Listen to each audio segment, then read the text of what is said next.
नमस्कार। प्रादेशिक समाचार के साथ मैं पूनम करकेट्टा।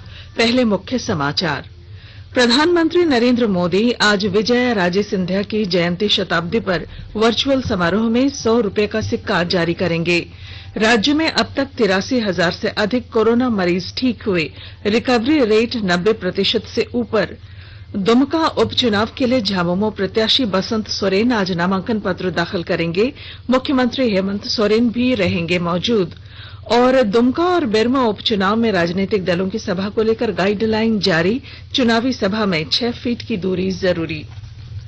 और अब समाचार विस्तार से। कोविड-19 महामारी के खिलाफ देश एकजुट होकर लड़ रहा है। आप भी हमारे साथ सुरक्षा और बचाव के 3 आसान एहतियाती उपायों का संकल्प लें। मास्क पहनें, 2 गज की दूरी है जरूरी, सुरक्षित दूरी बनाए रखें, हाथ और मुंह साफ रखें। प्रधानमंत्री नरेंद्र मोदी आज विजया राजे सिंधिया के सम्मान में 100 रुपए का स्मारक सिक्का जारी करेंगे। यह समारोह ऑनलाइन होगा। भारतीय जनता पार्टी के संस्थापकों में से एक विजया राजे सिंधिया को ग्वालियर की राजमाता के तौर पर भी जाना जाता है। यह सिक्का विजया राजे सिंधिया की जन्म शताब्दी पर जारी किया जा रहा है। विशेष स्मारक सिक्का वित्त मंत्रालय ने तैयार किया है। विजया राजे सिंधिया 7 बार लोकसभा के सदस्य के रूप में चुनी गई थीं। वह 2 बार राज्यसभा की सदस्य भी रहीं। राज्य में पिछले 24 घंटों में 574 नए कोरोना पॉजिटिव मरीज मिले हैं और 766 मरीजों के स्वस्थ होने के बाद उन्हें अस्पतालों से छुट्टी दे दी गई है, जबकि 3 लोगों की इस दौरान मौत भी हुई। मृतकों में धनबाद से 2 और पूर्वी सिंहभूम जमशेदपुर से 1 मरीज शामिल है। स्वास्थ्य विभाग के अनुसार राज्य में कोविड-19 के मामले अब 92,525 हो गए हैं। इसमें 8,167 सक्रिय मामले हैं, जबकि 83,574 मरीज ठीक हुए हैं। राज्य में अब तक 787 लोगों की मौत कोरोना से हुई है। वहीं झारखंड में कोरोना की रिकवरी रेट 90.32% है। गोड्डा जिले में कोरोना संक्रमण के मामलों में कमी आ रही है। पिछले 3 दिनों में मात्र 27 कोरोना पॉजिटिव मिले। जिले के civil surgeon doctor SP Mishra ने बताया कि लोग जागरूक हो रहे हैं, इससे कोरोना की चेन तोड़ी जा सकती है। पिछले 24 घंटों में गोड्डा में मात्र 9 पॉजिटिव मरीजों को चिन्हित किया गया। राजधानी रांची में आज से सिटी बसों का परिचालन शुरू होगा। इसके लिए नगर आयुक्त ने नया गाइडलाइन जारी किया है। इसमें बस चालक, कंडक्टर और यात्रियों के लिए अलग अलग दिशा निर्देश तय किए गए हैं। अगर किसी यात्री को सर्दी खांसी है या जिन लोगों ने कोविड जांच के लिए अपना सैंपल दिया है, उन्हें बस में प्रवेश नहीं करने दिया जाएगा। सभी यात्रियों का नाम, पता और मोबाइल नंबर रजिस्टर में दर्ज करना अनिवार्य होगा, ताकि कॉन्टैक्ट ट्रेसिंग में सुविधा हो। केंद्रीय स्वास्थ्य मंत्री डॉक्टर हर्षवर्धन ने त्योहारों के मौसम में लोगों से सभी तरह की सावधानी बरतने की अपील की है। उन्होंने त्योहारों के दौरान भीड़ एकत्रित न करने की भी सलाह दी। संडे संवाद की 5वीं कड़ी में सोशल मीडिया पर प्रश्नोत्तर के दौरान उन्होंने लोगों को सलाह दी कि धार्मिक स्थानों पर भी मास्क का प्रयोग अवश्य करें तथा ढिलाई बिल्कुल न बरतें। सर्दी के मौसम में यह देखा गया है कि प्रदूषण बढ़ने पर सांस की बीमारियां बढ़ जाती हैं। सामान्य रूप से वायरस ठंड और शुष्क जलवायु में लंबे समय तक जीवित रहते हैं।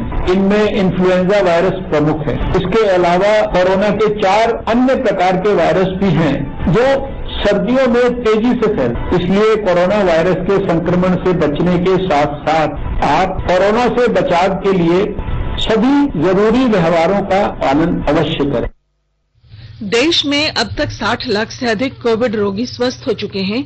केंद्रीय स्वास्थ्य मंत्रालय ने कहा है कि कोविड से स्वस्थ होने की दर 86.17% हो गई है। स्वस्थ होने की दर के मामले में भारत विश्व में पहले स्थान पर है। पिछले 24 घंटों में 89,000 से अधिक कोविड मरीज ठीक हुए। देश में कोविड से ठीक होने वाले लोगों की संख्या 60,77,000 से अधिक हो गई है। स्वास्थ्य और परिवार कल्याण मंत्रालय ने लोगों को सलाह दी है कि वे नोवेल कोरोना वायरस से अपने को सुरक्षित रखने के लिए सभी बुनियादी एहतियाती उपायों का पालन करें और सामाजिक दूरी बनाए रखें। एक रिपोर्ट।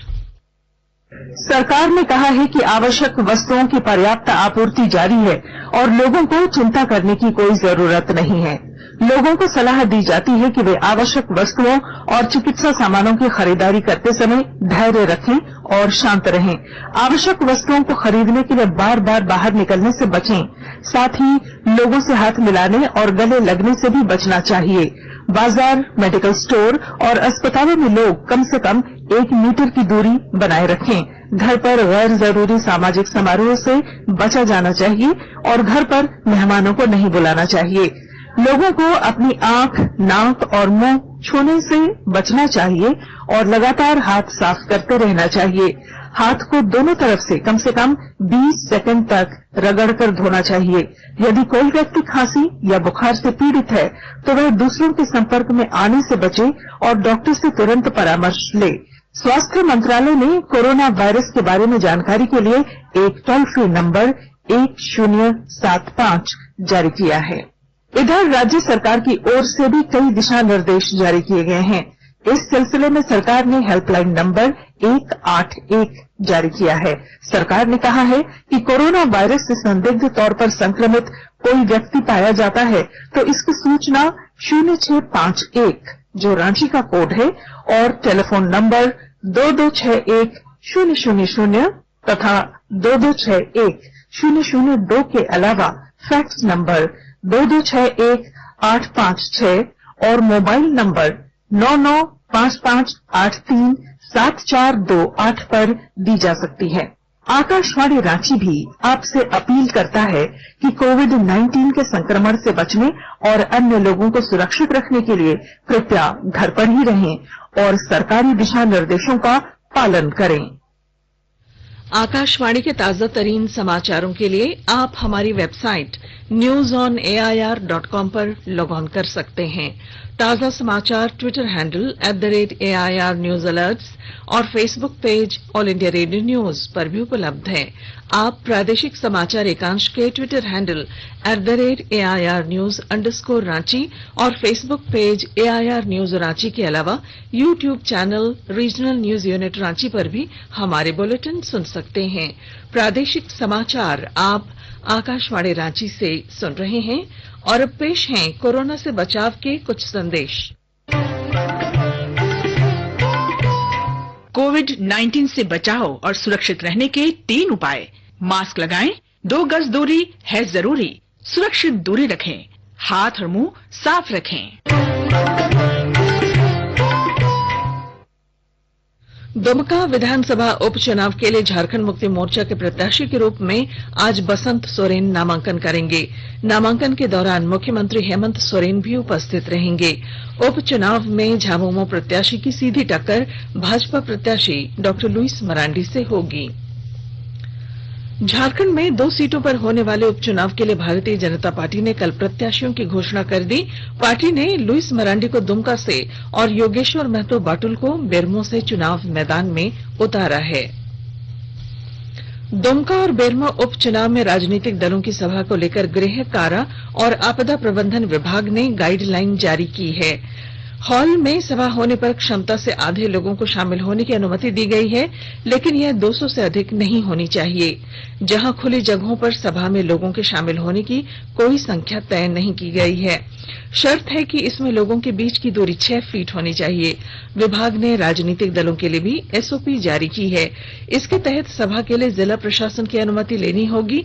उपायुक्त हॉल या मैदान की क्षमता को देखते हुए अधिकतम लोगों की सीमा तय करेंगे। सहमति पत्र पर यह संख्या अंकित रहेगी। पार्टी और उम्मीदवार को सुनिश्चित करना होगा कि प्रवेश और निकास द्वार पर सैनिटाइजर और हैंड वॉश के साथ थर्मल स्कैनिंग भी हो। सभी कुर्सियों के बीच 6 फीट की दूरी पर गोला भी बनाना आवश्यक होगा। गिरिडीह जिले में पुलिस ने हत्या और विस्फोटक सामग्री के इस्तेमाल में शामिल रहने वाले एक कुख्यात नक्सली को गिरफ्तार किया है। पुलिस ने गुप्त सूचना के आधार पर खुखरा थाना क्षेत्र के पंडार मनिया गांव से भाकपा माओवादी के एक सदस्य श्याम मांझी को गिरफ्तार किया। पुलिस अधीक्षक अमित रेणु ने बताया कि इसके ऊपर लेवी मांगने और हत्या समेत 9 मामले दर्ज हैं।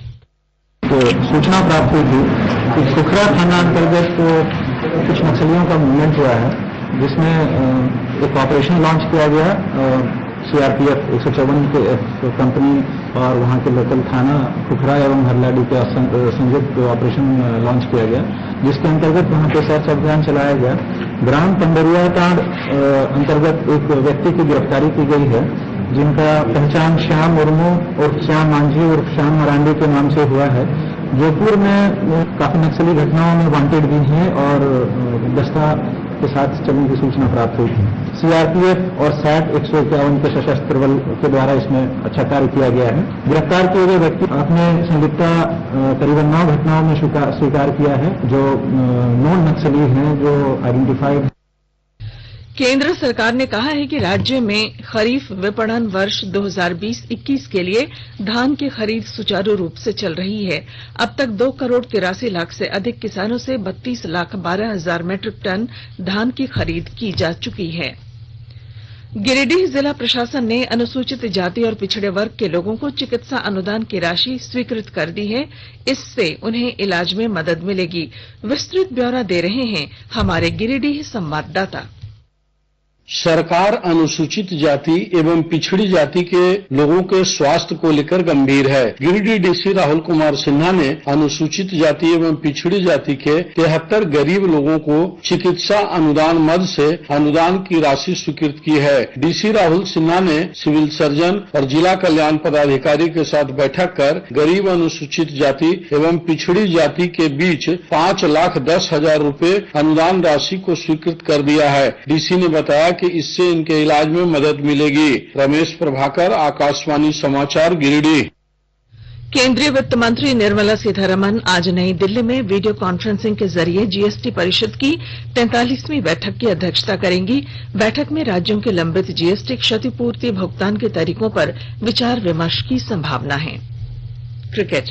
आईपीएल क्रिकेट में मुंबई इंडियंस ने कल रात अबुधाबी में दिल्ली कैपिटल्स को 5 विकेट से हरा दिया। दिल्ली कैपिटल्स ने टॉस जीतने के बाद पहले बल्लेबाजी करते हुए 20 ओवर में 4 विकेट पर 162 रन बनाए। इससे पहले दुबई में हुए एक अन्य मैच में राजस्थान रॉयल्स ने सनराइजर्स हैदराबाद को 5 विकेट से हरा दिया। शारजाह में आज शाम 7:30 बजे रॉयल चैलेंजर्स बेंगलुरु का मुकाबला कोलकाता नाइट राइडर्स से होगा। और अब संक्षिप्त खबरें। साहिबगंज जिले से शादी की नियत से 2 नाबालिगों के अपहरण के मामले में पुलिस ने गोड्डा के ललमटिया से दोनों नाबालिगों को मुक्त कराते हुए 2 अपहरणकर्ताओं को गिरफ्तार किया है। चेन्नई सुपर किंग्स के कप्तान महेंद्र सिंह धोनी को धमकी देने वाले आरोपी को गुजरात के कच्छ से गिरफ्तार कर लिया गया है। गुमला जिले में घाघरा पुलिस ने अंतर जिला बाइक चोर गिरोह का पर्दाफाश करते हुए 4 लोगों को चोरी की 3 बाइकों सहित गिरफ्तार किया। और अब अंत में अखबारों की सुर्खियां। किसान को ही मिलेगा जमीन का मालिकाना हक, इस शीर्षक के साथ दैनिक हिंदुस्तान ने स्वामित्व योजना की खबर को पहले पन्ने पर दी है। दुमका उपचुनाव को लेकर झारखंड मुक्ति मोर्चा प्रत्याशी बसंत सोरेन आज नामांकन दाखिल करेंगे। इस खबर को प्रभात खबर ने पहले पन्ने पर अपनी सुर्खी बनाई है। 7 माह बाद खुला कामाख्या देवी मंदिर, एंटीजन टेस्ट के बाद ही प्रवेश, इस शीर्षक के साथ दैनिक भास्कर ने पहले पन्ने पर फोटो स्टोरी प्रकाशित की है। यात्रियों को संतुष्ट करने में रांची एयरपोर्ट नंबर 1, इस शीर्षक के साथ उपभोक्ता संतुष्टि सर्वे में रांची के बिरसा मुंडा एयरपोर्ट के देश भर में अव्वल आने की खबर को दैनिक जागरण ने पहले पन्ने पर जगह दी है। घंटी आधारित संविदा शिक्षकों के पैनल को अवधि विस्तार अनुमोदित, इस खबर को रांची एक्सप्रेस ने पहली सुर्खी बनाया है।